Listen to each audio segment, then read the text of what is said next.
The current political landscape in the UK is a battlefield, and the stakes have never been higher. As the nation grapples with economic uncertainties, rising energy bills, and the ongoing crisis of public services, it is imperative that we confront the reality of our leadership, one that is sorely lacking in vision, authenticity, and a genuine commitment to the people it claims to serve.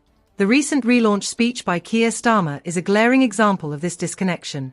It was not just bland, it was an insult to the intelligence of the electorate. The robotic delivery, the scripted nature of the address, and the utter absence of emotion or substance are not mere missteps, they are indicative of a broader malaise that has taken hold of the Labour Party. Starmer's proposals, if we can even call them that, are nothing more than regurgitations of past policies, devoid of any innovative thinking. The promise to build 1.5 million homes mirrors the empty pledges of previous governments, while the rush towards net zero energy production, framed as a bold strategy, risks plunging our economy into deeper turmoil. It is a desperate attempt to cling to popularity without facing the harsh realities that these policies will only exacerbate the existing issues, leaving the average citizen poorer and disillusioned. If this relaunch was a plea for forgiveness for past failures, it will undoubtedly fall flat. The electorate is not interested in apologies, they demand action and accountability.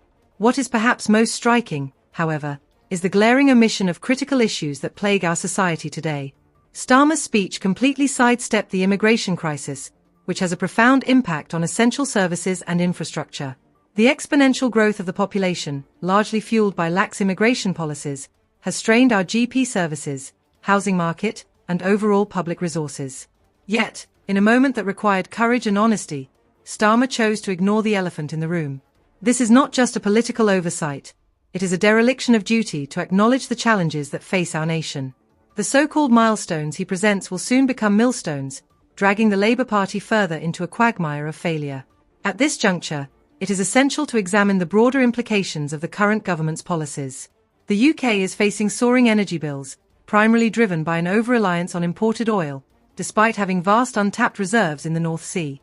The Labour Party's approach, characterised by higher taxes on North Sea operators and an outright ban on new exploration, will inevitably lead to more dependence on foreign oil and jeopardise our energy security.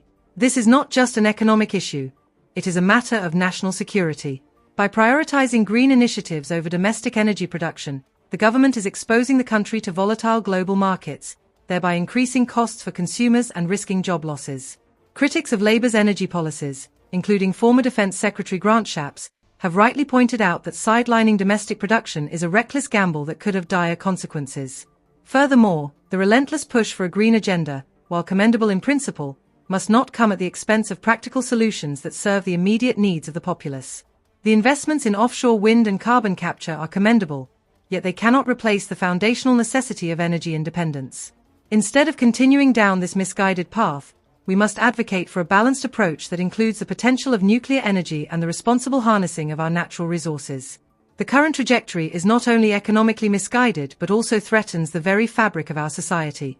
In the realm of public discourse, it is equally vital to confront the culture of outrage that stifles genuine conversation.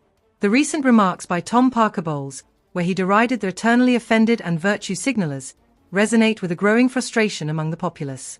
This culture of perpetual grievance undermines the ability to engage in meaningful dialogue and hampers progress.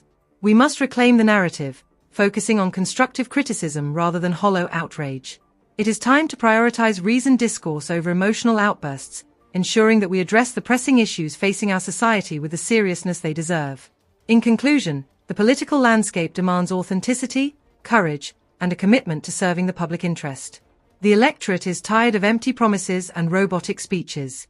We require leaders who are willing to confront the challenges head-on, acknowledge the realities of our situation, and propose actionable solutions. It is time to cast aside the vacuous rhetoric and engage with the pressing issues that affect us all.